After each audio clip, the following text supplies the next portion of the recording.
Vamos lá, a gente vai continuar falando aqui, fechar aqui o assunto de deadlock e depois falar de Starvation, tá bom, Jefferson? Vamos fechar o nosso conteúdo aqui hoje. Ok. É, Você estava aqui semana passada, viu esses slides de deadlock? Não, professora, não vi, infelizmente. Hum, Tá, então vamos passar rapidamente o que que é o conceito de deadlock, começando Hum, por essa figura aqui mais ilustrativa, né? A ideia, a deadlock é um problema que acontece quando a gente trabalha, que pode, né, que a gente está sujeito a acontecer quando a gente trabalha com código concorrente. Ele é um assunto já bem antigo e que normalmente aparece nos livros de sistemas operacionais, tanto que as referências até que eu coloco aqui no final são de livros de sistemas operacionais. Por que isso? Porque, como eu falei com vocês, a concorrência começa lá no nível de sistema operacional, quando o sistema operacional tem que permitir mais de um processo de usuário rodando ao mesmo tempo na mesma máquina. Então, compartilha recursos, compartilha processador, compartilha memória, e aí a concorrência surge e surge com todos os seus desafios, né? Que é a questão de sincronização. E quando a gente faz sincronização, a gente está sujeito à ocorrência desse problema, que é um problema é, que, que é justamente uma situação em que os fluxos precisam acessar recursos, só que esses recursos têm que ser acessados de forma exclusiva, dependendo da ordem que eu faço as requisições a esses recursos. E se eu mantenho a posse de um recurso enquanto peço por outro, eu posso chegar a essa situação de impasse, que seria um fluxo de posse de um recurso e esperando por outro. E aí chego numa trava, numa situação de trava, de bloqueio geral, em que todos os fluxos ficam bloqueados, não conseguem prosseguir e a minha aplicação não termina, né? Então, nesse exemplo ilustrativo, a gente tem uma situação em que eu teria cada fila de carros aqui está ilustrando um fluxo de execução, e nesse caso a gente tem 4 recursos que seria cada uma dessas esquinas que estão aqui, né? Cada uma dessas esquinas que são os cruzamentos são os nossos recursos. Então, o fluxo amarelo, para que ele possa seguir a sua execução, né? Seguir em frente, ele precisa de 2 recursos. Ele precisa passar por essa primeira esquina aqui mais à direita e depois pela segunda esquina, né? O que que aconteceu aqui? Eles conseguiram passar pela primeira, mas não conseguiram a segunda porque ela já estava ocupada, já estava de posse do outro fluxo, fluxo vermelho. O fluxo vermelho está de posse dessa primeira esquina e tentou a segunda para conseguir seguir o seu fluxo e não conseguiu porque ela já estava de posse do fluxo azul. O fluxo azul está de posse de um recurso esperando o outro que está com fluxo verde. E assim a gente formou aqui uma espera que a gente chama de espera circular, né? Em que eu tenho um fluxo, cada fluxo está de posse de um recurso e esperando por outro. Todos eles, né, estão de posse de um recurso esperando por outro, de posse de um recurso esperando por outro, de posse de um recurso esperando por outro. E aí, como eles estão esperando, eles não avançam, como eles não avançam, eles não liberam o recurso que eles estão, que é o que a gente vê aqui nesse congestionamento aqui, né? O amarelo está esperando o recurso, ele não consegue avançar. Como ele não consegue avançar, ele mantém o recurso que ele tinha, né? Então, é uma situação o deadlock, que é uma situação de bloqueio geral, que nesse caso, o que que acontece? Todos os meus 4 fluxos chegaram no ponto em que os 4 estão bloqueados. A aplicação não avança. Se eu olhar para a minha CPU, eu vou ver que ela não está produzindo nada, ela está lá parada porque está todo mundo bloqueado, todos os fluxos bloqueados, ninguém está usando a CPU, mas a aplicação não termina, né? Então, é uma situação bem típica de bloqueio, onde eu tenho todos os fluxos da minha aplicação envolvidos nesse bloqueio, ou eu posso ter uma situação em que alguns fluxos já terminaram, mas o grupo de fluxos restantes se bloqueou de forma circular, no sentido de que cada um está esperando um recurso que o outro está de posse, ninguém avança, ninguém libera, a minha aplicação não vai mais adiante. Então, o pessoal lá de sistemas operacionais, quando começou a botar concorrência no sistema operacional e viu que, como os processos compartilhavam recursos, precisava do uso exclusivo, não dava para deixar mais de um processo usando o processador ao mesmo tempo, nem usando o dispositivo de I/O ao mesmo tempo. Então, introduziram os mecanismos de sincronização, como semáforos. E aí, na hora de implementar a lógica do sistema operacional, esse problema era um dos problemas que apareciam, né, ou que aparecem. E então ele é relativamente bem estudado, bem analisado, né? E aí existem, né, a gente chegou a falar na semana passada, de 4 condições que caracterizam a situação de deadlock. Quer dizer, a gente saber que um deadlock aconteceu ou que é possível acontecer um deadlock dentro de uma aplicação, se eu tenho as 4 condições que estão colocadas aqui. Então, o interessante é da gente chegar a essa conclusão de que, para acontecer uma situação de deadlock, como no exemplo ilustrativo que eu falei acima, numa aplicação, qualquer que seja, lá no escopo do sistema operacional, ou aplicação concorrente que a gente faz aqui com os recursos da linguagem, precisa que essas 4 condições existam ao mesmo aconteçam. Isso é interessante porque, justamente, como é que eu posso olhar pelo outro ângulo? Como é que eu posso impedir a ocorrência de deadlock, ou evitar a ocorrência de deadlock na minha aplicação? Se eu conseguir evitar que uma dessas condições aconteçam, eu já estou impedindo o deadlock. Então, por isso é interessante ter essa visão, né, dessas 4 condições. Então, essas 4 condições, uma delas, que é a terceira, não preempção, o significado dela é o seguinte, é dizer que, uma vez que um fluxo está de posse de um recurso, e recurso aqui a gente pode pensar em o recurso ser, de fato, um recurso físico, que é o processador, o recurso de dispositivo de entrada e saída, mas pode ser, para a nossa prática aqui da disciplina, a posse de uma variável, a exclusão mútua sobre uma determinada variável, né, que eu peguei exclusão mútua para acessar a variável, então eu estou de posse, né, daquela variável, né? Então, isso já é um recurso aqui para a gente. E a preempção quer dizer assim, se você tem o poder de fazer preempção, significaria eu poder, de um fluxo, tirar a posse de um recurso de outro fluxo. Como se eu pudesse fazer aqui o seguinte, eu fiz lock, consegui o lock, então eu estou lá dentro da seção crítica, e aí outra thread pudesse vir com uma autoridade e tirar aquele lock do primeiro fluxo, né? Então, esse tipo de situação aparece aqui porque isso é uma questão que, dentro de sistemas operacionais, ela pode ser feita, caso o sistema operacional queira, mas no nosso nível aqui de programação concorrente, ela acaba não existindo, porque a gente não tem essa possibilidade de uma thread tirar o lock da outra, de uma thread tirar o semáforo da outra, a gente não tem essa possibilidade. Então, essa condição, que seria o poder, eu não posso tirar o recurso, é uma condição que a gente necessariamente já tem, não é algo que a gente possa evitar, ela vai existir, eu não consigo tirar o recurso de alguém que já tem um recurso, tá? Então, ela é uma condição aqui à parte. As outras 3, sim, são condições que podem aparecer na lógica do nosso programa, né? A gente é que decide aonde vai estar a exclusão mútua, a gente que decide se a gente pega a exclusão mútua de um recurso e em seguida de outro, ou se libera primeiro para depois pegar o do outro, e na lógica completa a gente pode ou não ter uma situação de espera circular, que significa um fluxo de posse de uma coisa esperando por outra, formando um circuito, né, de espera, como a gente viu na figura anterior. Então, só resumindo, dessas 4 condições para correr deadlock, a 1, a 2 e a 4 são condições que o nosso código pode vir a contribuir ou não, que a gente tem condição de evitar. A 3 é a que a gente não mexe, porque ninguém consegue tirar lock e semáforo de ninguém, tá? Então, a exclusão mútua significa, para eu ter deadlock no meu programa, eu preciso de ter algum recurso que seja uma variável, que seja um recurso de I/O, o que for, que eu preciso acessar de forma exclusiva. Então, se eu tenho um código inteiro que eu não tenho exclusão mútua em lugar nenhum, porque eu não precisei fazer exclusão mútua em lugar nenhum, esse código não está sujeito a deadlock. Não está sujeito a deadlock, não tem problema nenhum. Ok.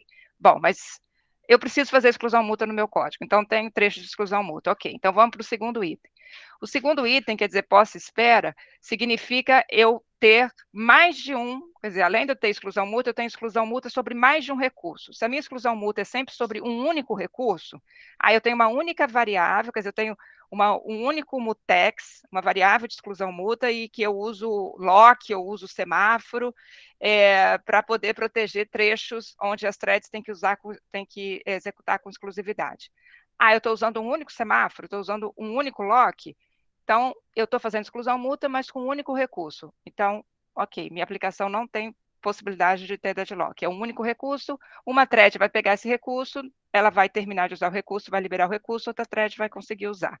Então, isso não dá condição de ter deadlock. Bom, mas e se eu tiver mais de uma variável de semáforo, ou mais de um mutex, né? Usando lock ou usando semáforo.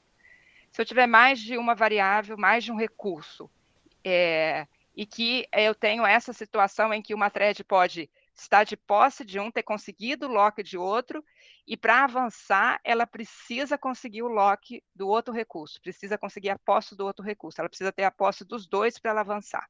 Aí sim, eu estou atendendo agora a segunda condição.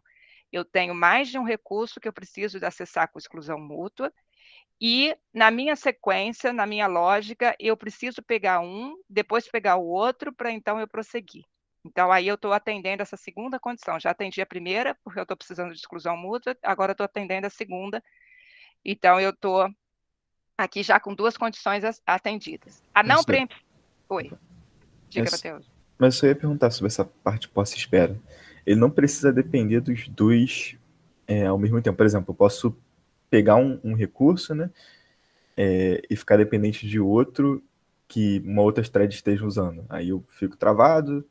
Assim, pode ser uma coisa como uma fileira, por exemplo.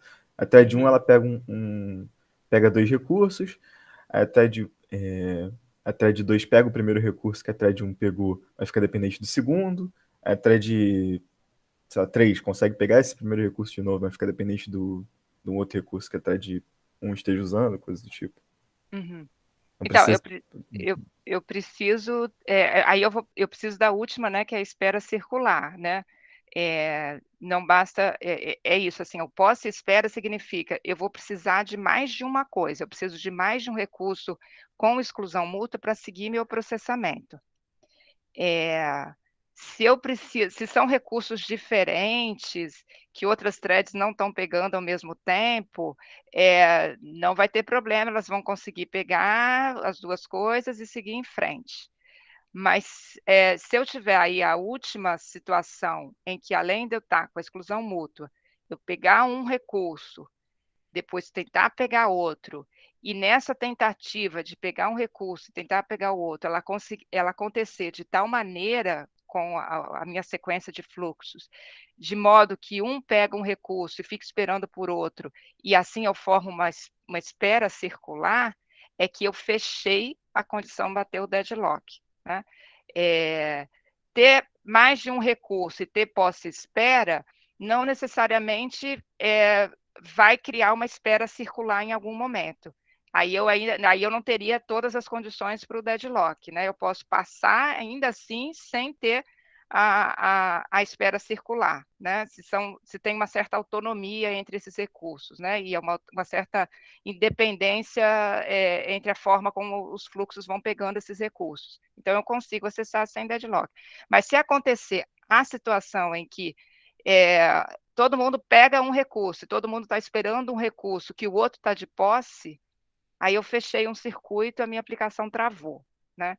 É como se eu dissesse assim, olha, é difícil acontecer o deadlock, né? Porque eu tenho que ter todas essas condições satisfeitas.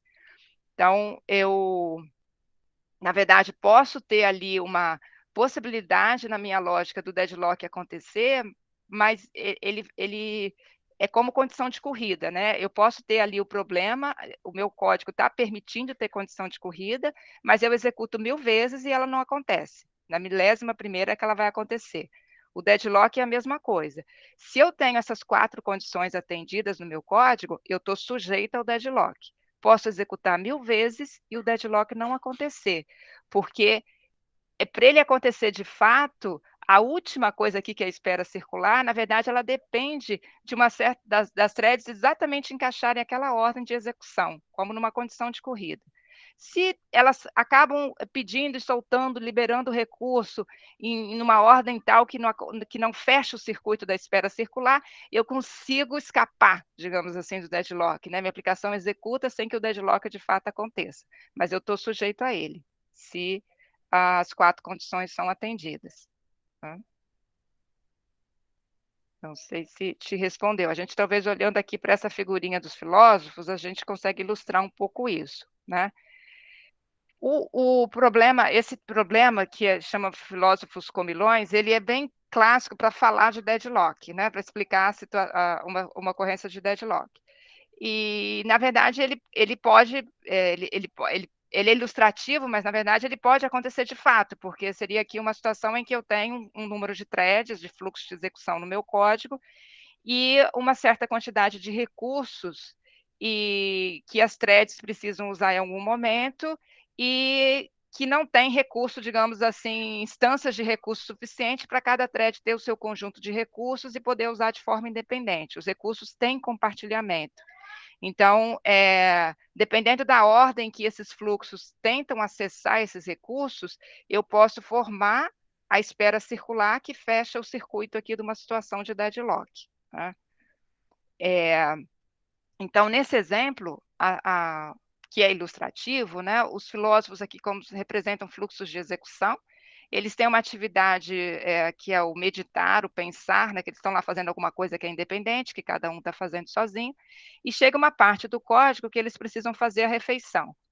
Então, nesse momento que precisa fazer a refeição, está ilustrando uma situação em que, naquele trecho do código, aquele fluxo precisa acessar os recursos que são de acesso exclusivo.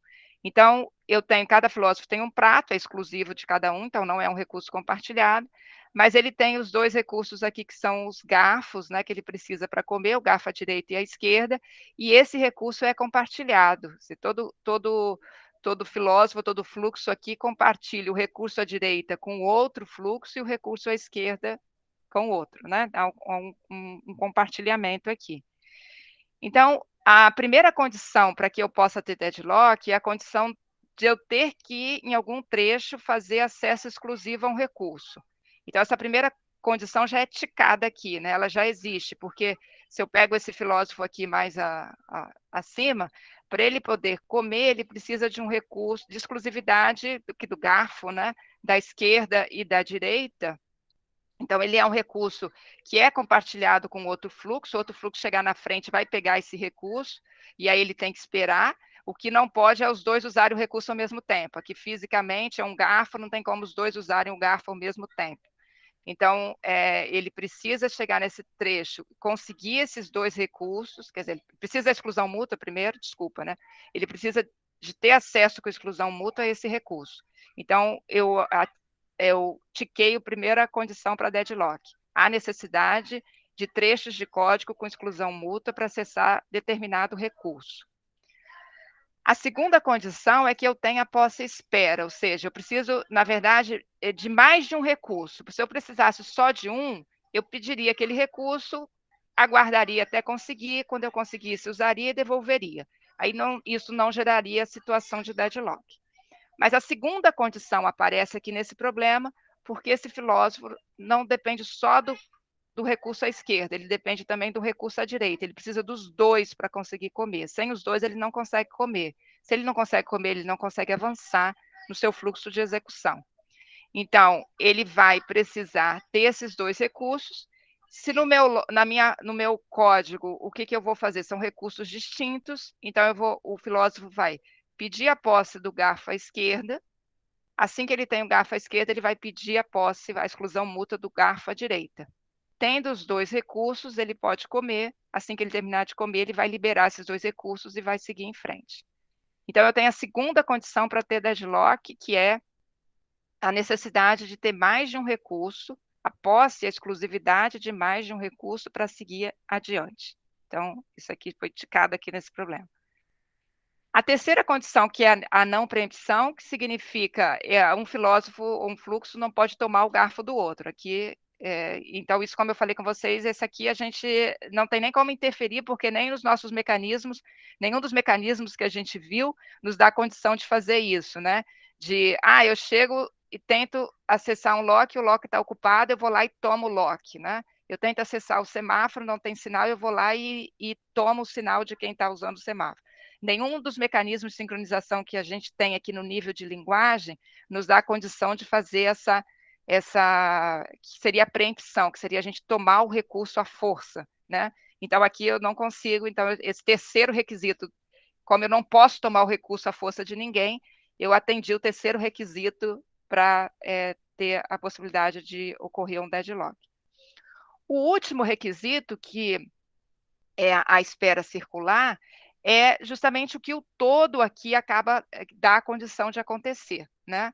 A forma como a minha aplicação está configurada, a forma como os meus recursos estão arranjados, a forma como todos os meus fluxos acessam esses recursos, com o pedido de exclusão mútua, liberação de exclusão mútua, que faz com que eu possa ter uma situação específica de execução de espera circular.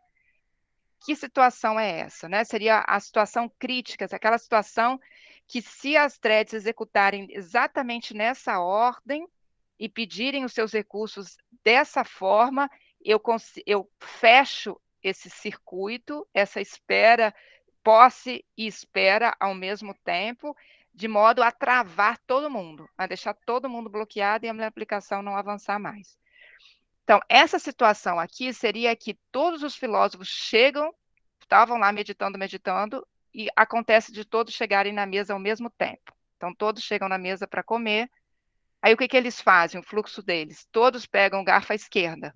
Então, como nenhum garfo ainda foi alocado, todo mundo vai fazer o que a setinha azul aqui está indicando, né? Todo mundo está pegando o garfo à sua, estou considerando aqui esquerda, né? Está pegando aqui o garfo do lado esquerdo, né? Porque se eu pensar, todo mundo tem a mesma lógica, todo mundo pega primeiro o garfo à esquerda. Depois todo mundo vai tentar pegar, aí todo mundo consegue a posse de um dos recursos, né? E em seguida eles tentam pegar o garfo à direita, que seria a setinha vermelha. Só que quando eles tentarem pegar o garfo à direita, como eu não tenho recursos duplicados para todo mundo, o recurso é compartilhado, esse segundo recurso eles não conseguem porque está de posse do vizinho.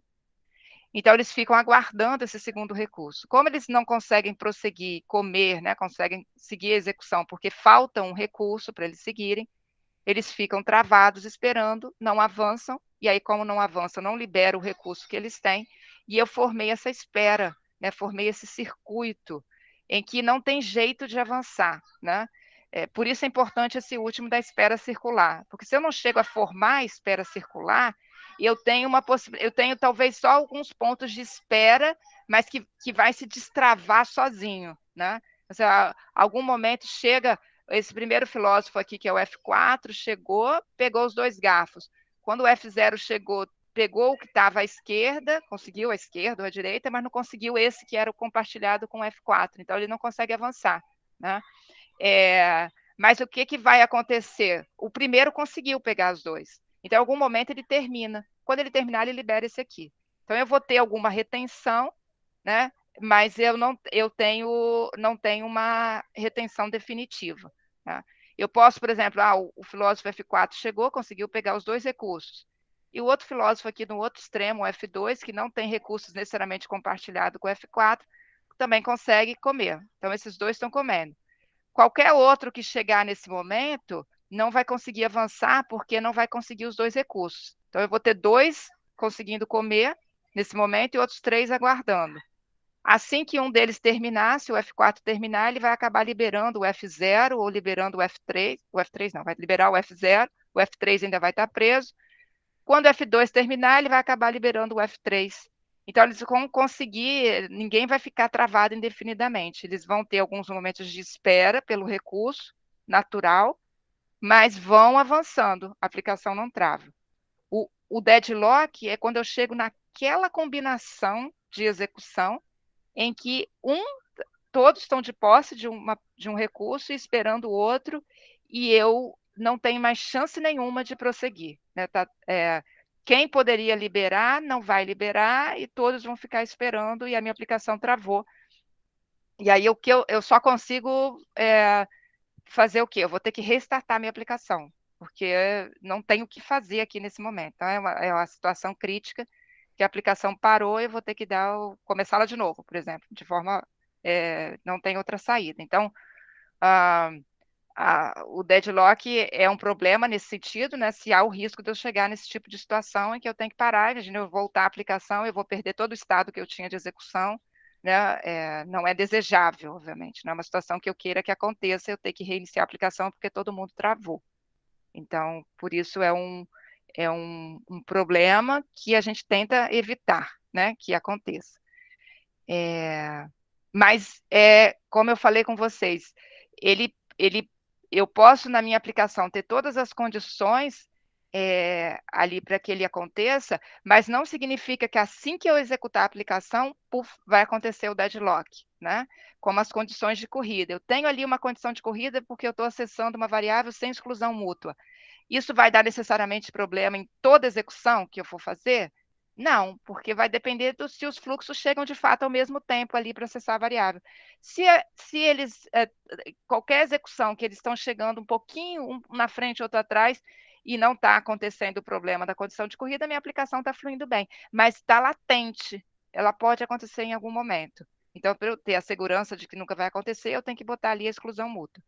O deadlock é a mesma coisa. Eu estou, na verdade, o problema de deadlock, ele vem exatamente porque eu estou usando mecanismos de sincronização para evitar outros problemas de concorrência, né?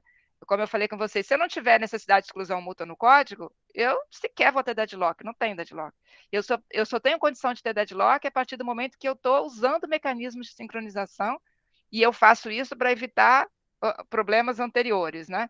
Então, e aí eu vou tentar tratar a condição de corrida, tem que deixar acesso exclusivo para o recurso, e aí, em função da maneira como eu estou lidando com isso, eu estou tendo a chance de gerar outro problema, que é esse problema de deadlock, né? Então, se todas aquelas condições, né, que são essas 4, tiverem aí passíveis, né, tiverem sido ticadas, como a gente foi falando, a minha aplicação está ali, está pronta, ela pode executar várias vezes sem chegar ao deadlock, tudo funciona bem, mas ela está, digamos ali, ela está com alerta vermelho, assim, tá ela tem condição, se eu atender todos esses requisitos, em alguma execução eu posso ter essa trava geral, né? Aqui na semana passada a gente falou desse exemplo, que seria assim, essa implementação trivial, básica desse problema dos filósofos que gera a possibilidade de deadlock, que seria, eu tenho os meus 5 recursos com um semáforo para cada um deles, que seria para eu conseguir a exclusão mútua de cada um deles, e o código dos filósofos, todos executam a mesma tarefa, fazem alguma coisa que é o medita aqui, que seria aquilo que eles fazem independente do recurso. Quando chega o momento deles almoçarem, deles comerem, eles precisam dos recursos, então eu estaria aqui fazendo um wait, né, no semáforo, aqui está aparecendo down e up, é uma outra notação de semáforo, mas aqui o down seria equivalente a fazer o wait, né, vou tentar o recurso à direita, vou tentar o recurso à esquerda, tendo os dois, ele executa a tarefa de comer, e assim que ele termina, ele libera os 2 recursos. Então, o meu código dessa forma aqui, como eu falei com vocês, posso executar centenas de vezes e tudo funcionar bem, porque eu não tenho, os filósofos chegam aqui nesse ponto do código em instantes de tempos diferentes, um consegue pegar os 2 recursos, avançar, e assim ele vai liberar os 2 recursos, o outro chega, tem que esperar, mas aí a pouco ele vai ter o recurso, e eu consigo que o fluxo, que a aplicação flua sem problema. Mas da forma como isso está codificado, eu posso ter uma situação, um interleave de execução, em que eu considere, e se todos chegarem juntos aqui e fizerem esse primeiro wait aqui do semáforo? Todo mundo vai estar pedindo como ele está usando o i aqui, no caso, né, vai estar pedindo um garfo diferente, um recurso diferente. Eles vão passar por aqui, todos vão conseguir. Em seguida, todos vão pedir o recurso do outro lado. O recurso do outro lado já vai estar de posse, cada um conseguiu na execução anterior, então, né, na instrução anterior. Todos vão ficar travados nessa segunda chamada aqui, e aí ninguém avança, porque ninguém come, ninguém libera, e a minha aplicação, a situação de deadlock aconteceu, né? E aí, como eu falei, só restartando aí para continuar. O outro exemplo que a gente viu na semana passada, que é mais próximo, como eu falei, né, mais próximo do que de um código normal da gente, que não é um problema, né, essa história dos filósofos, é um caso de uma função que acessa duas contas, só revisando aqui, né? No caso, ele quer fazer débito de uma conta da primeira e crédito na segunda. Então, vai debitar o valor da primeira conta e creditar esse valor na segunda conta. Como as operações de débito, de crédito, são operações que fazem soma e subtração sobre um valor, e esse valor é o valor da conta, então eu não posso deixar dois fluxos nem fazendo débito, nem fazendo crédito ao mesmo tempo, porque eu vou estar com a possibilidade de perder um incremento ou perder o decremento. Então, esse acesso ao saldo, né, acrescentando valor ou tirando valor, tem que ser feito com exclusão mútua. Na forma como foi feito aqui, a gente criou condição aqui de deadlock. Por quê? Porque o que está se fazendo aqui? Primeiro, pedindo a exclusão mútua da conta de débito. Então, usando aqui um semáforo de exclusão mútua, seria fazer um wait aqui no semáforo da conta, da primeira conta, que é a conta de débito. Aí ele faz a exclusão mútua, já vou pegar também a segunda conta, que é a conta de crédito. Ele já pega a posse das duas. Então, pega a posse de uma, pega a posse de outra. Em seguida, faz o que ele tem que fazer. No caso aqui, verifica se tem saldo na conta que vai ser debitada e faz a transferência de uma para outra. Terminou, libera as duas contas, né? Quando a gente olha para esse código aqui, à primeira vista, a gente não vê problema nenhum. Ele está perfeitamente correto, ele está fazendo exclusão mútua, ele está verificando se tem saldo, ele tira de uma, coloca em outra, está tudo certinho. Ele está fazendo... então, como eu falei, garantindo exclusão mútua, está garantindo atomicidade em todo esse trecho, que é o trecho que ele precisa de atomicidade, né? Ele faz a pergunta, dá para tirar de uma conta? Se der para tirar, então eu tiro de uma e coloco na outra. Então, está tudo certo até onde que a gente tinha visto até agora, né?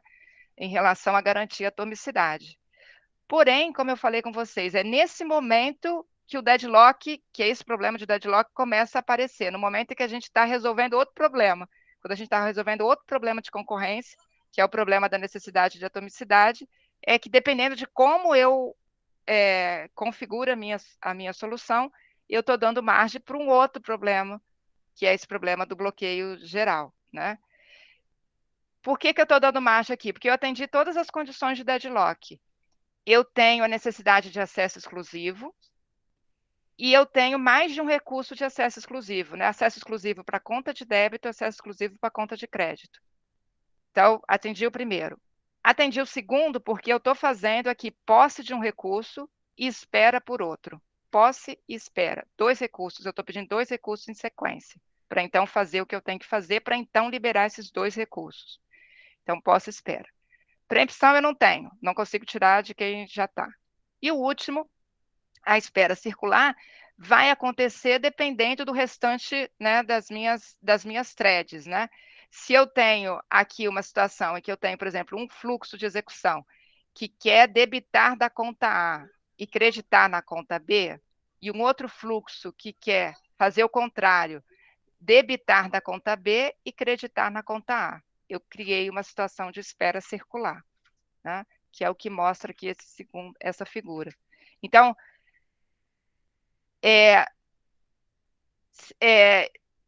eu atendi aquelas três primeiras condições, quer dizer, de ter exclusão mútua e de ter posse e espera, está aqui. Para eu ter espera circular, depende de uma certa sequência de execução, como eu falei com vocês. O código está sujeito a deadlock, mas se não acontecer uma sequência de execução que cria a espera circular, o deadlock vai ficar ali, latente, como se diz que está ali, mas não entra em ação, né? Ele está ali sujeito a acontecer, mas se não tem uma sequência que gera a espera circular, ele não acontece. Mas nesse caso, como eu falei com vocês, se eu tiver duas threads, uma thread que é aqui no caso, debitar da conta 1 e creditar na conta 2, e a outra o contrário, ela quer debitar da conta 2 e creditar na conta 1. E aí uma possível sequência de execução é essa que está ilustrada aqui. Se a thread 1 consegue o semáforo da conta 1, e antes de conseguir o semáforo da conta 2, a thread 2 já pegou, porque ela vai fazer na ordem contrária o acesso às contas, né? Uma está acessando conta 1 primeiro e depois conta 2, a outra é o contrário, primeiro a conta 2 para depois a conta 1. Então, se acontece essa sequência, uma consegue a conta 1 a outra consegue a conta 2, sem problema. Mas aí a primeira thread, quando for tentar a conta 2, já não vai conseguir, e a thread 2, quando tentar a conta 1, também não vai conseguir. E aí elas não avançam, né? Então elas não liberam o que elas pegaram, não conseguem o que elas precisam ainda para avançar, e aí eu tenho a situação de deadlock, né? Então é um código que é esse, em que eu fiz tudo certinho, não tem condição de corrida, né? Mas da forma como eu estou resolvendo, eu estou sujeita a gerar uma outra situação de bloqueio geral, por conta da maneira como isso está sendo resolvido e dando a chance de ter uma determinada sequência de execução, ou mais de uma, né, que faz com que eu trave todo mundo. Né? Então, o deadlock é crítico nesse sentido, é uma trava de um conjunto de threads que faz com que a aplicação não avance mais. Eu posso ter bloqueios, eu posso, na minha aplicação, ter situação em que um fluxo se bloqueia porque está esperando um signo que ninguém mais vai dar. Aquele fluxo fica bloqueado, mas todos os outros avançam. Como esse fluxo fica bloqueado e aí a aplicação não termina porque ele não termina, a minha aplicação como um todo não termina.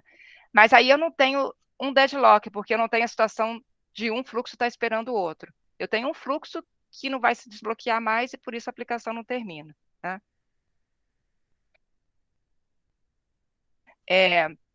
O deadlock é bem particular de ter essa espera em grupo, né? Só para ter essa... Isso é importante porque existem ferramentas para detectar deadlock, é um problema já bem antigo, né? Já bem estudado.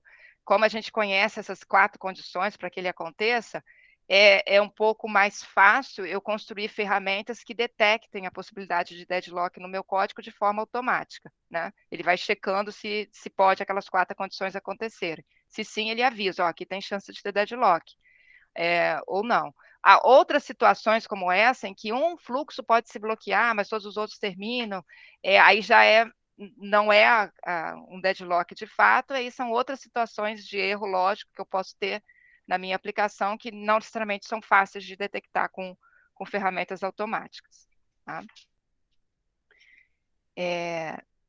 Gente, dúvidas? Eu estou aqui empolgada e falando. Kevin está aí, bom dia, Kevin. Bom dia, professora. Então, aqueles problemas que a gente tinha de uma thread não dar o signal para as outras liberarem, a gente chamava de deadlock, sendo que não era deadlock. Eu falava deadlock, né, incorretamente. A professora vai consertando, né? O deadlock, às vezes considerando assim, a aplicação não termina. A aplicação não termina porque um fluxo não terminou. Então, eu falava, o deadlock aqui da aplicação. Mas, na verdade, corrigindo, né, ali eu tenho a aplicação não termina porque um dos fluxos não termina. O deadlock é uma situação também em que a aplicação não termina, mas porque eu tenho um conjunto de fluxos nessa condição. De posse de recurso esperando o outro, e aí não termina porque está todo mundo travado. Aí a definição verdadeira, né, de deadlock. A professora estava fazendo uma generalização, usando o termo deadlock no contexto mais amplo. Certo, ok. Os 2 casos são problemas, né? Os 2 casos a gente não quer que aconteça. Mas, às vezes, é isso. Lá, até no contexto de sistema operacional, é engraçado, se vocês forem lá no livro de sistema operacional, eles vão dizer assim, olha, o deadlock ninguém quer que aconteça, mas dependendo da situação que você está, para você evitar que ele aconteça completamente, impedir, né, no seu código, na sua lógica, às vezes você tem que fazer um código tão complexo e custoso em termos de desempenho, que existe a alternativa de, como se fosse enfiar a cabeça no buraco, né? Tá bom, eu sei que ele está ali, pode acontecer, mas como ele precisa de uma situação muito específica da ordem dos fluxos, a porcentagem dele acontecer é 1%, digamos assim, eu vou deixar rolar a aplicação e vou pagar o preço de, se ele acontecer, eu ter que restartar tudo. Né? Há essa possibilidade do desenvolvedor tomar essa decisão. Eu vou deixar meu código mais simples, sujeito a deadlock. Se o deadlock acontecer, quando ele acontecer, eu restarto. Né? Isso que eu ia perguntar, tem também como a gente calcular sempre a possibilidade disso acontecer, né? Isso, tem Mas... como você fazer alguma estimativa e correr o risco, né? Digamos assim, né? Há situações em que isso é feito. Outras não, não, eu quero evitar, eu não quero estar sujeito ao deadlock, então eu vou tentar, e qual o caminho? Evitar que alguma daquelas condições, esse que é o legal do deadlock. Bom, se eu consigo evitar uma daquelas condições, eu já não tenho deadlock, ok, né? O que acontece é que, normalmente, para eu evitar alguma daquelas situações, é isso que eu falei, eu vou pagar um certo preço. O preço, às vezes, é de deixar o código mais complexo, o preço, às vezes, é de eu deixar ele com mais retenção, né? Assim, ele mais com trechos mais sequenciais, que acabam impactando na minha possibilidade de execução concorrente de fato, porque eu tenho que fazer umas travas mais externas, né? Mas, ok, eu vou pagar esse preço porque eu não quero ter deadlock. Então, é uma decisão mesmo de projeto aí, né? Do que vale mais a pena fazer. Essa solução que eu estou mostrando aqui, também tirada lá do material que eu passei para vocês, na verdade, que está lá do livro do professor Mazieiro, de sistemas operacionais, eu acho que o texto que eu passei, no texto não tem esse código, está nos slides, mas aí coloco aqui para vocês. Aqui ele faz uma abordagem que seria nesse sentido, olha, voltando ao código aqui dos filósofos, né? O filósofo medita, depois ele tenta pegar os 2 garfos, ele come e libera os 2 garfos. O problema é que eu tinha todas as condições de deadlock atendidas, porque eu tenho essa situação de pegar um recurso e depois esperar pelo outro, e aí poder ficar com o primeiro e não conseguir o segundo, e aí fazer a espera circular. Então, uma maneira de eu vou evitar uma daquelas condições, quero evitar uma daquelas condições de deadlock. Evitar uma das condições de deadlock, aqui no caso, é evitar a posse-espera. O que ele fez aqui para evitar a posse-espera?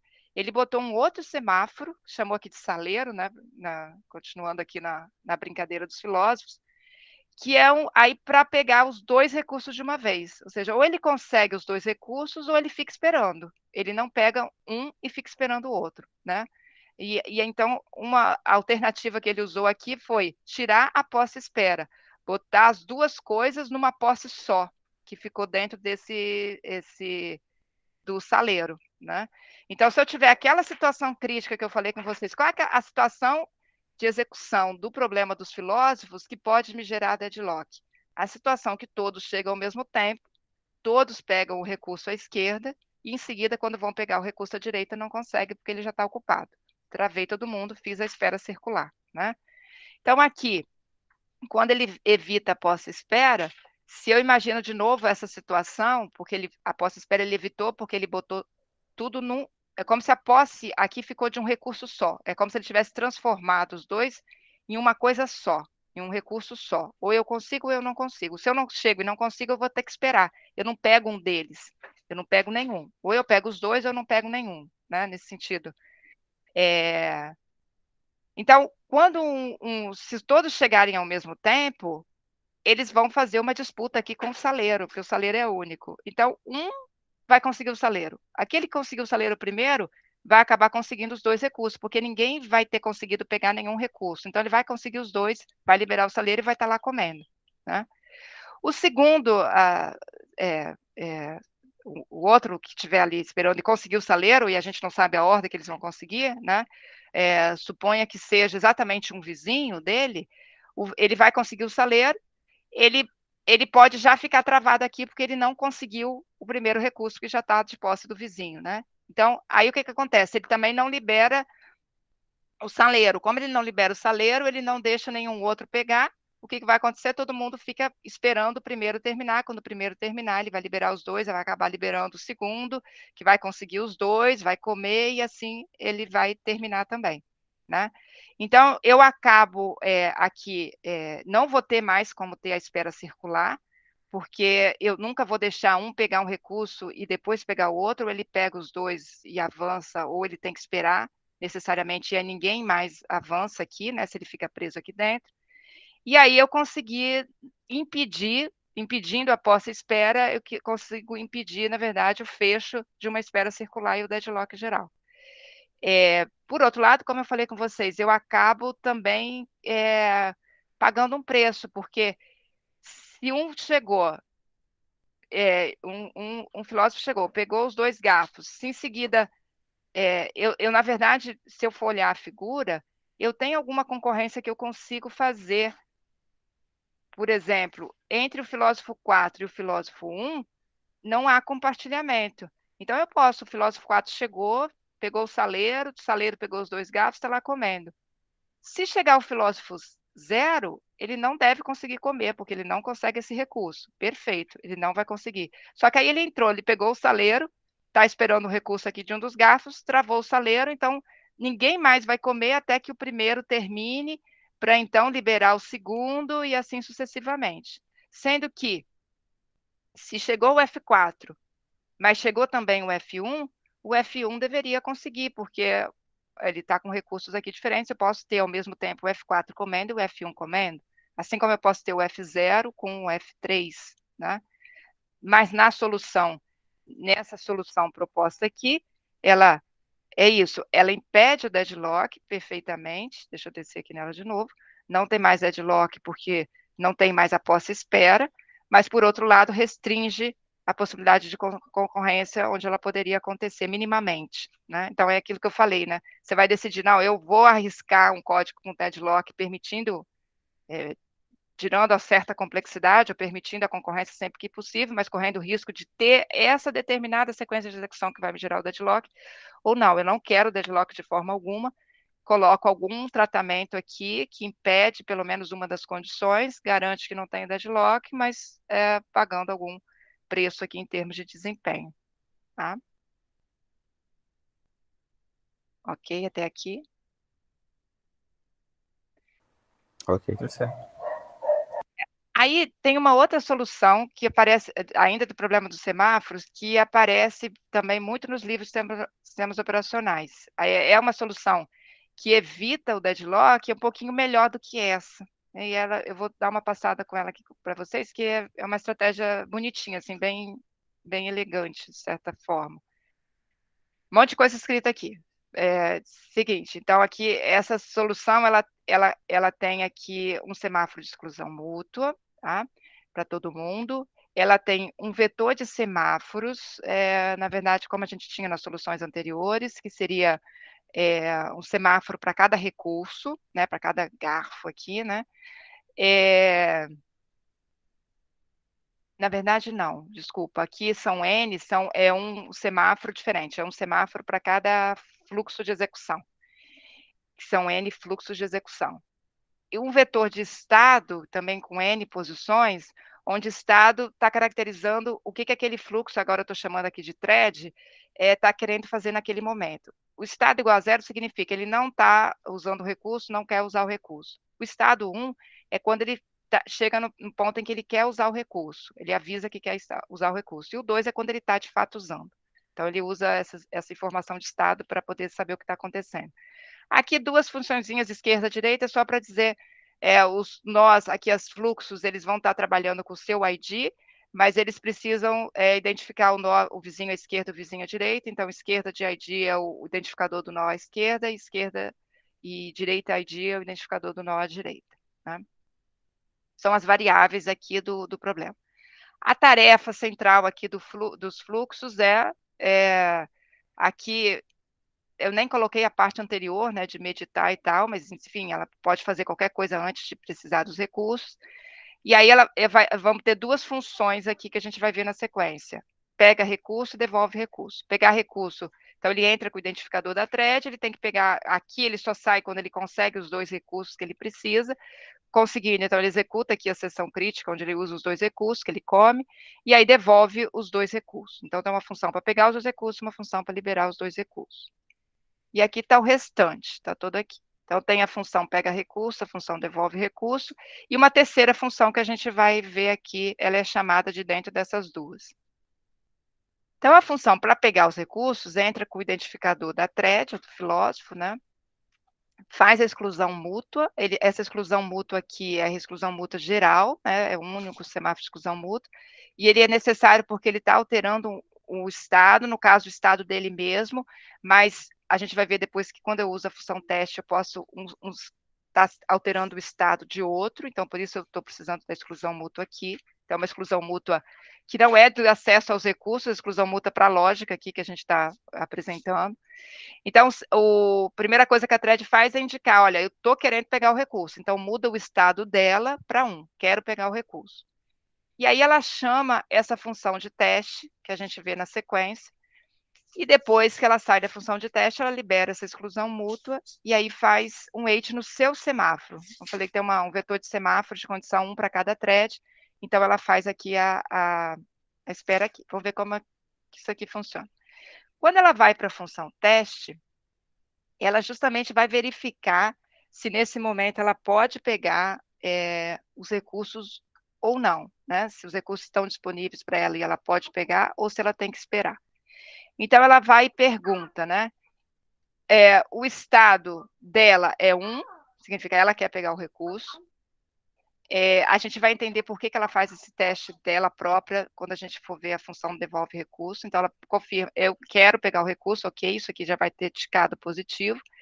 E ela pergunta se os fluxos, né, os recursos à esquerda e à direita estão livres ou não, né? Se ela quer pegar o recurso e o recurso à esquerda não está ocupado, o recurso à direita não está ocupado, então ela tem todas as condições para usar os dois recursos. Ela passa o estado dela para 2, que ela está usando os recursos, e ela coloca um sinal, dá um post, olha, no semáforo de condição dela mesma. Então, ela volta aqui para o pega recursos, sai da função teste, onde ela estava, libera a exclusão mútua, e aí faz um wait naquele próprio semáforo. Como ela deixou o sinal, porque ela verificou aqui que ela tinha condição de continuar, ela mesma vai consumir esse sinal e vai conseguir seguir em frente e comer. Ela está de posse dos dois recursos. Quando ela devolve o recurso, aí ela come e ela vai devolver o recurso. Quando ela devolve o recurso, ela de novo pega a exclusão mútua, porque ela está acessando variáveis que são compartilhadas, passa o estado dela de volta para 0, que é o estado terminei de usar o recurso, não quero usar o recurso. E aí, olha aqui, interessante o que ela faz. Ela, então, chama a função teste, considerando o ID da thread vizinha à esquerda e considerando o ID da thread vizinha à direita. No caso dessas threads estarem ali já esperando pelo recurso. Como ela acabou de vai liberar os recursos, ela pode estar dando condição de uma das vizinhas prosseguirem, né? As vizinhas que tentaram acessar o recurso enquanto ela estava usando, acabaram se bloqueando. Então, como ela está deixando os recursos agora, liberando os recursos agora, ela faz essa chamada para verificar se ela devolvendo o recurso, dá a condição de uma das vizinhas seguirem, e aí elas vão conseguir seguir, né? Então, quando ela faz o teste da vizinha à esquerda, vamos supor que a vizinha à esquerda queira, esteja lá esperando, né?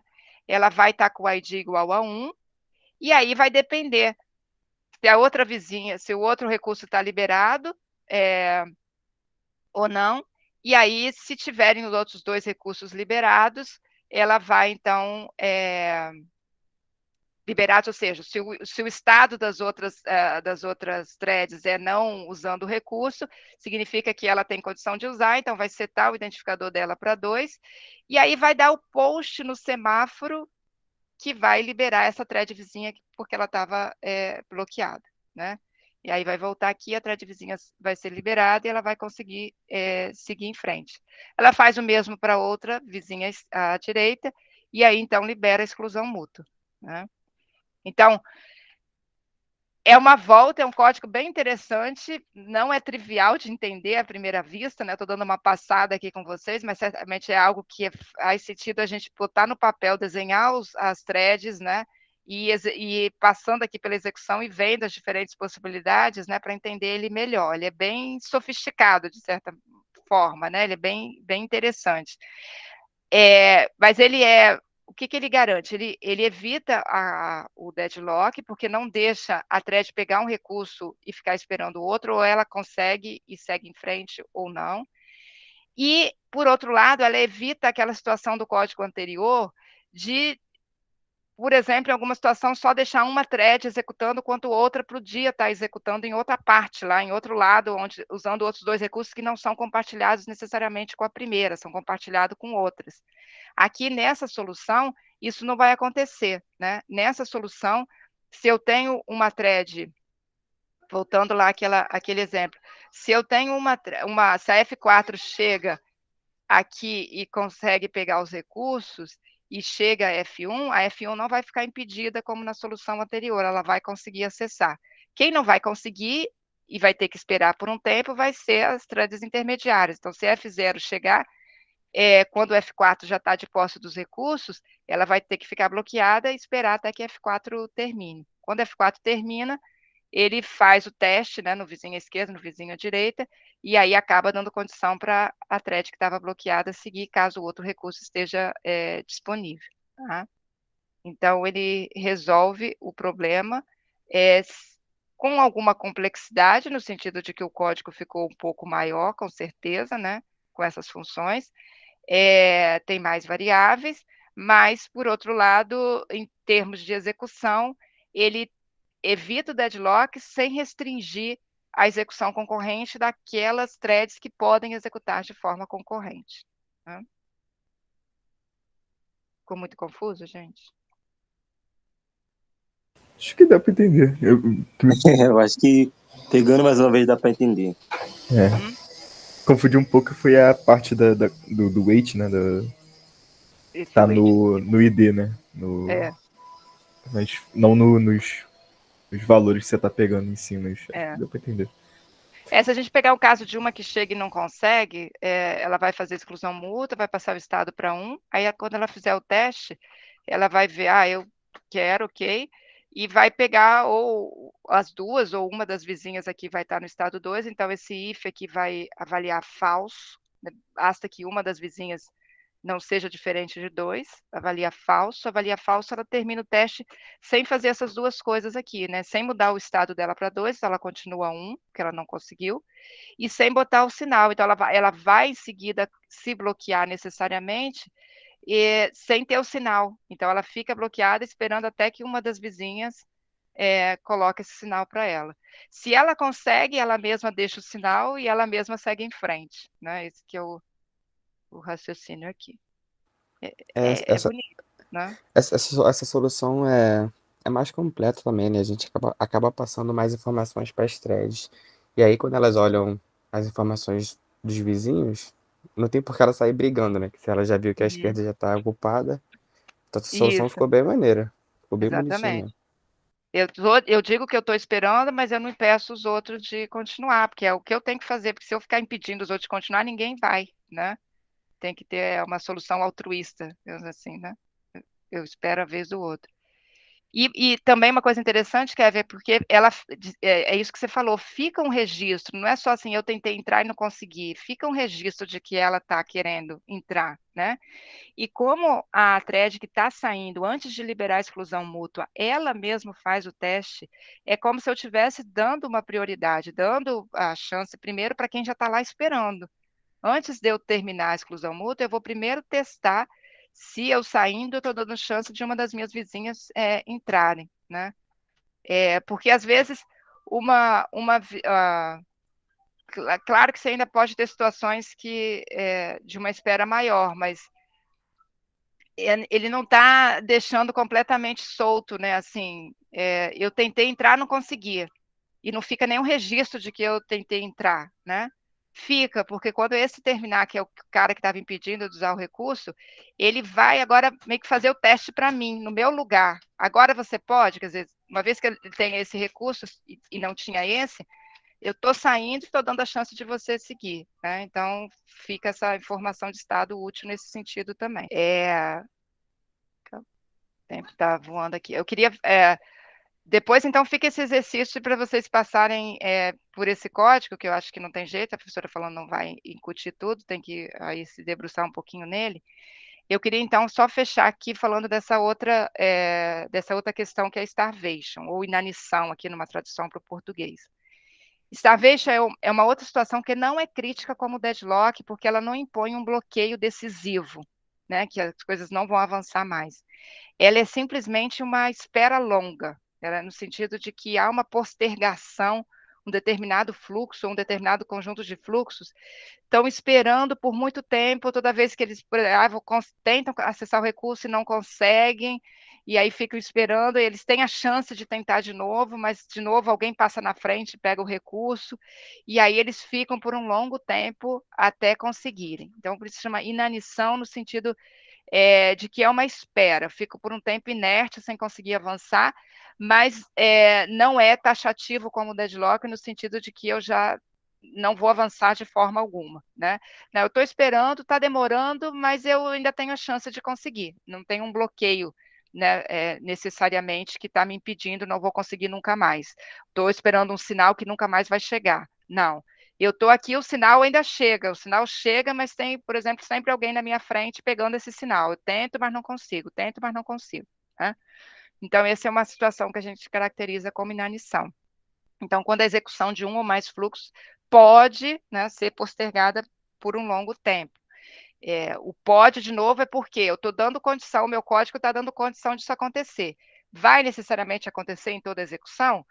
Depende da ordem que as threads executem. Mas pode existir uma ordem em que essa inanição floresce, em que essa inanição aparece. Um fluxo fica lá por vários segundos na espera de um sinal, que o sinal nunca chega, mas que não é porque o sinal nunca mais vai chegar, o sinal tem chance de chegar, mas ele não está conseguindo pegar aquele sinal, não está conseguindo seguir em frente, certo? Então, é uma situação que não é necessariamente erro, não é algo que eu precise determinar, aí vai depender da minha aplicação. Dependendo da minha aplicação, eu posso considerar a inanição ok, não tem problema, ela pode acontecer, se acontecer, aconteceu, ok. Pode ter situações em que não, a inanição não é desejável, porque eu tenho um fluxo que precisaria fazer alguma ação que tem uma certa urgência no meu código, e ele está sempre sendo postergado, e eu precisaria que essa ação fosse executada assim que aparecesse, ou que esperasse um tempo curto até conseguir ser executada. Então, se há a possibilidade na minha lógica de ter essa inanição, e eu ter que postergar por muito tempo a execução desse código que eu estou considerando com certa urgência, então eu vou ter que me debruçar lá na minha lógica e rever o meu algoritmo para eu contornar essa possibilidade, para eu evitar essa possibilidade de inanição de alguma maneira, e então garantir que esse código vai ser executado sem uma espera longa. Tá? Então, ele pode ser uma situação em que a gente seja indesejável, mas pode não ser também, né? Não tem, pode acontecer sem problema nenhum. Né? Então, é menos crítica, digamos assim, que deadlock, né? Mas pode ser igualmente necessário algum tratamento. Para exemplificar, eu trouxe aqui o código de leitor e escritor, código que vocês viram por último, que foi a solução feita em semáforos, com semáforos. Estou pegando esse exemplo porque esse exemplo, o problema leitores e escritores, com aqueles requisitos básicos que ele tem, que eu posso ter vários leitores ao mesmo tempo, mas só um escritor de cada vez e nunca um escritor junto com o leitor, quando a gente escreve um código que simplesmente atende a esses requisitos, como é o exemplo desse código, eu resolvi tudo, está tudo certo, eu estou atendendo esses requisitos, não tem condição de corrida, está tudo ok, não tem possibilidade de deadlock, né? Porém, essa solução, como a gente pode observar aqui, ela é uma situação que está sujeita a starvation, que está sujeita à inanição. Por quê? Exatamente por conta desses requisitos básicos, né? Se eu olhar do ponto de vista dos escritores, os escritores têm uma restrição muito mais forte para executar, né? Sempre só executam um de cada vez, e os leitores podem ter vários ao mesmo tempo. Então, se eu imaginar uma situação em que chegou um leitor, o leitor entrou, uma vez que o leitor entrou, a escrita já fica impedida, né? Aí chega um segundo leitor, chega um terceiro leitor, sai o primeiro, mas tem leitor lá ainda. Chega um escritor, o escritor tem que esperar, né? Chega um segundo escritor, tem que esperar. Aí vem o leitor e entra um quarto leitor, e assim eu vou seguindo de maneira que os leitores estão entrando e saindo, né?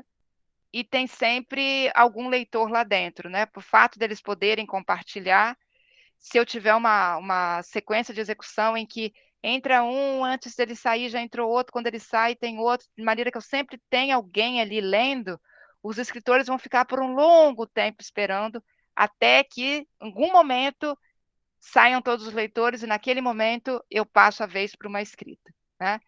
Então, eu tenho aqui, nessa implementação desse problema, uma condição a situação de starvation que pode acontecer.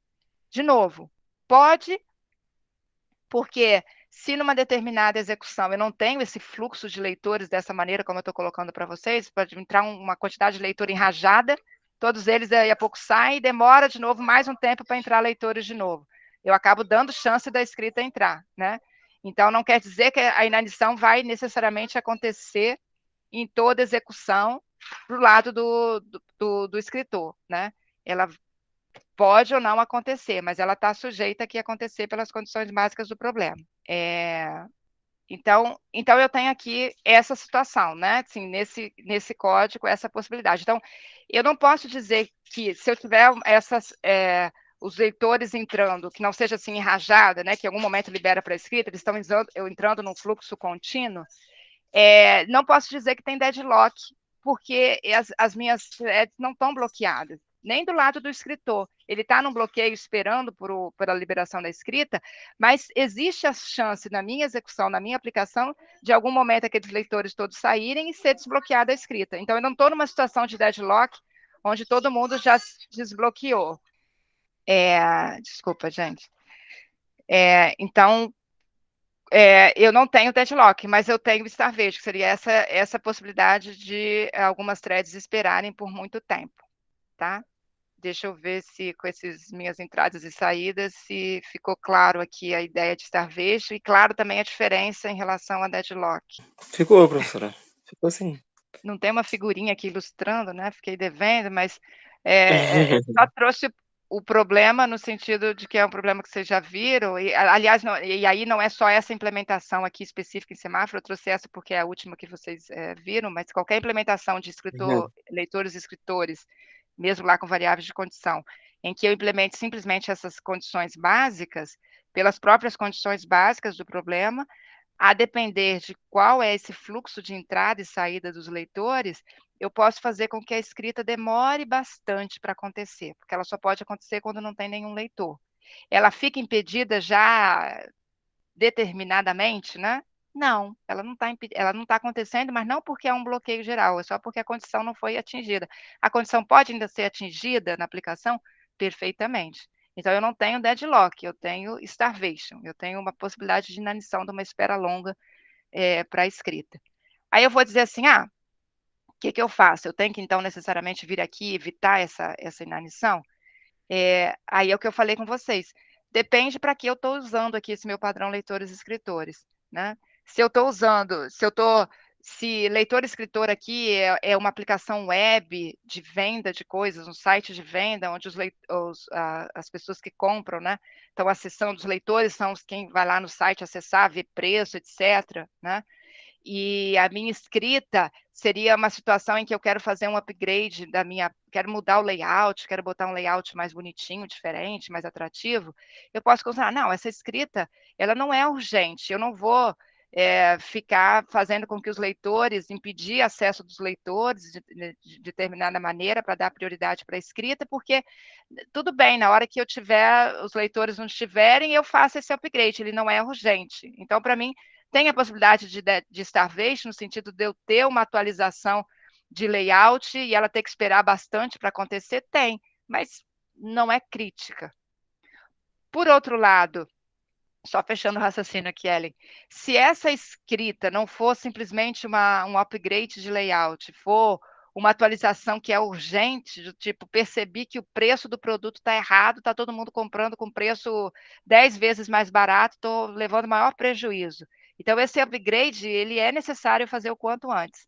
Aí, essa possibilidade de inanição que eu tenho do lado da escrita não é satisfatória. Então, se eu assumir que eu posso ter esse tipo de situação, de ter que fazer o upgrade urgente, eu vou olhar para esse código e falar assim, não, essa implementação de leitores e escritores tem possibilidade de inanição de retardo da escrita, ela não pode, então eu vou ter que remexer aqui, eu vou ter que dar outra solução, onde eu continuo atendendo os requisitos básicos, não posso abrir mão deles, mas eu vou ter que fazer alguma inversão o que eu posso chamar assim, alguma prioridade, digamos, para a escrita, no momento que eu tiver escrita para ser feita, eu falar o seguinte, a partir de agora, os próximos leitores têm que esperar para eu poder esvaziar o pool de leitores, fazer a minha atualização e só então deixar novos leitores entrarem.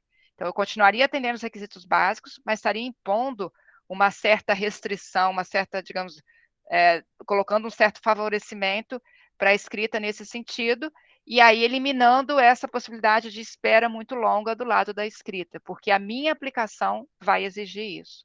Tá? Pode falar, Ellie. Eu só queria perguntar, esse nome inanição vem de onde mesmo? O termo em inglês é starvation. E a tradução que é mais usual que a gente tem para português, a gente até usa muito starvation e deadlock, os nomes em inglês, mas uma tradução que é conhecida e usual do português é inanição, para starvation. Então, inanição no sentido de que eu fico sem ação, né? No sentido de que eu estou parada, que eu não consigo andar, estou sem ação, mas não estou impedida necessariamente, né? Assim, não está dito já, não tem jeito, você não vai mais avançar nunca mais nessa aplicação. Não, eu estou inerte, eu estou tipo congelada, né? Congelada por um tempo, mas posso ser descongelado daqui a pouco, né? Inanição nesse sentido. Ah, sim, entendi.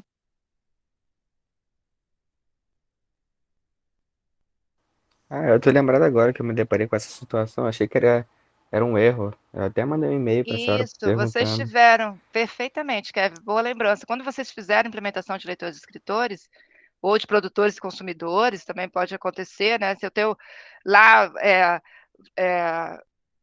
se eu tenho mais de um consumidor, mais de um produtor, aí eu posso ter inanição de um determinado consumidor, né, de um subconjunto de consumidores, porque tem o consumidor que toda vez ele entra e pega o que está lá. Ele entra e pega e segue, e os outros consumidores ficam lá o tempo todo querendo pegar e não consegue, querendo pegar e não consegue, né? Então, eu posso ter a inanição dentro do próprio conjunto de consumidores, porque alguns estão conseguindo sempre pegar e outros não.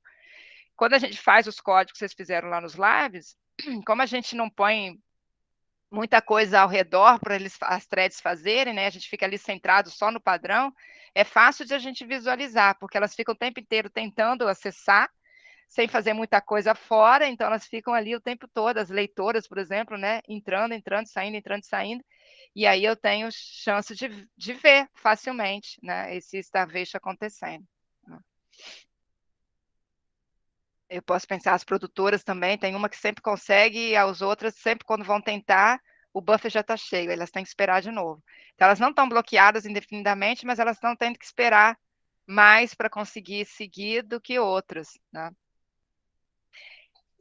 É um termo também subjetivo, né? Porque quanto é essa espera? O que caracteriza que a espera já virou starvation, né? Não há uma coisa, um delta T específico para isso, né? É uma coisa que depende mesmo também da aplicação, né? O que eu vou considerar que seja até certo ponto, ok, ele esperar, mas a partir daqui eu quero fazer uma atualização do software e tenho a chance de ficar mais de uma hora esperando essa atualização. Não, isso aqui já é inaceitável para mim, então eu tenho que conseguir fazer com que essa escrita aconteça antes desse delta T. Não, se eu conseguir fazer essa escrita à noite, quando os clientes não estão acessando, tá ok, então eu posso esperar até a noite, mas no outro dia seguinte já tem que ter feito. Então é um outro time, né, que eu vou estar considerando como o aceitável ou não da minha espera, da minha inanição. Tá? Certo? Certo. Aí, na sequência, eu trouxe outro código, esse código que então a gente chegou a discutir na terça passada, lá na aula presencial com o Matheus e com o Felipe, que aí seria justamente uma proposta de alteração desse código leitor-escritor aqui, com o intuito, eu chamei aqui de prioridade para escrita, que seria com o intuito de dizer o seguinte, olha, o código básico, a gente viu claramente que, dependendo se eu tenho sempre leitores entrando e saindo, os escritores vão ficar esperando por longo tempo. Então, não quero isso. Assim que chegar um escritor, eu quero, então, estancar ali os leitores. Quer dizer, assim, agora, a partir de agora não entra mais leitores, só os que estão lá vão terminar, não vou tirar quem está lá, eles vão terminar, mas impeço novos de entrarem, mesmo que estivessem em condição lógica. Para quê? Para que eu mais rapidamente consiga fazer com que o último leitor saia e então passa a chance para a escrita, né? Então, como se eu quisesse fazer isso, né? Uma vez que chegou um escritor, eu quero agora atender o escritor e atender todos os escritores e só então voltar a atender leitores, né? Então, esse código faz essa mudança. Então, se repararem, o código anterior, o lado do escritor é bem simples, né? Ele só espera o semáforo de escrita, faz a escrita e libera, e o lado do leitor tem aquela jogadinha de o primeiro leitor, eu contar, né, quantos leitores tem, fazer exclusão mútua entre leitores. O primeiro leitor pega o semáforo de escrita e aí impede a escrita, e aí todos os outros leitores já não precisam passar por esse semáforo, porque uma vez que já tem leitor lá dentro, significa que ele pode seguir. E o último leitor a sair fica com a função de liberar a escrita, né? Então, o código aqui do leitor é um pouquinho maior, do escritor bem simples, e é exatamente isso, né? Então, nessa outra proposta, o código do leitor muda muito pouco, mas muda um pouquinho, e do escritor fica um pouco mais elaborado, né? Aquela história que eu falei que, em geral, a gente tem uma solução básica se a gente enxerga a possibilidade de deadlock, enxerga a possibilidade de inanição, e eu quero evitar, eu vou provavelmente ter que, normalmente, aumentar um pouco a complexidade da minha solução para impedir que aquilo aconteça, né? Então, a gente vê o código aqui, fica um pouquinho mais elaborado. E aí, ele usa aqui um conjunto de semáforos, né? São 4 semáforos, os 2 primeiros são só de exclusão mútua, então são simples, porque são a exclusão mútua entre escritores, exclusão mútua entre leitores, unicamente porque, para garantir o acesso com exclusão mútua dessas variáveis, são variáveis de estado, e tem incremento e decremento, então são só exclusão mútua para acessar essa variável. E os 2 mais importantes são esses.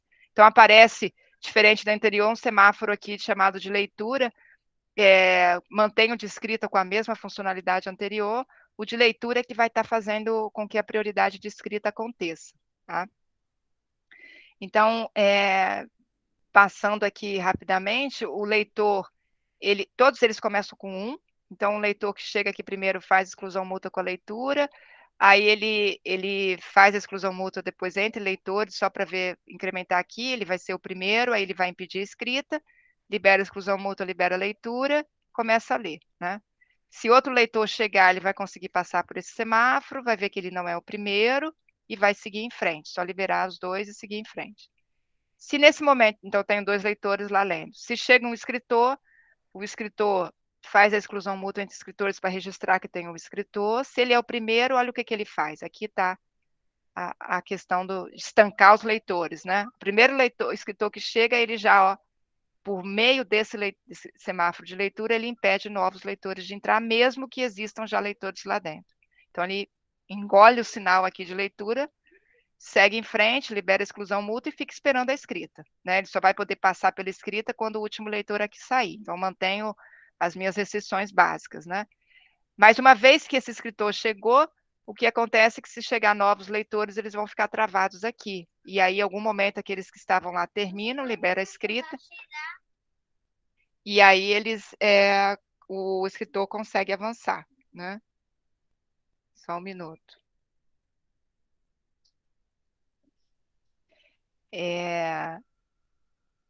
Então, eu acabo, então, dando uma chance, quer dizer, fazendo com que aquele escritor provavelmente tenha um tempo de espera menor do que o que ele teria se tivesse toda hora entrando leitores, do que ele vai ter agora para ser atendido. Quando ele acabar a escrita, se ele é o último escritor e não tem mais nenhum escritor lá esperando, ele dá o post na leitura que vai destravar aqui os leitores de novo para eles prosseguirem, né?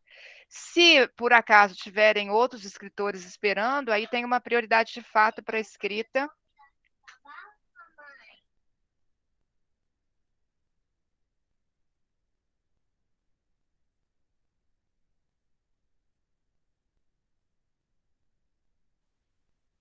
Voltei. Se eu tiver uma fila de escritores, quando o escritor sai, tá, eu já vou terminar, já estou terminando aqui. Quando o escritor sai, ele só vai liberar a leitura quando ele for o último escritor. Então, ele acaba dando prioridade para os escritores que estão lá também, tá?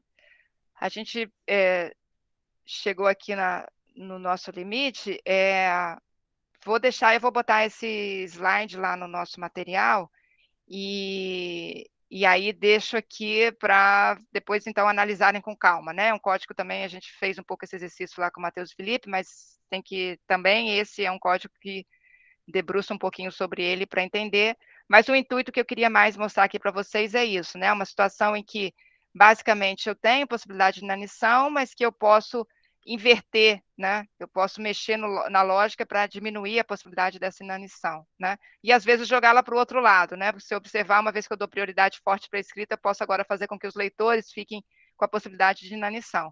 E aí, às vezes, eu resolvo a inanição de um lado, causando inanição do outro, né?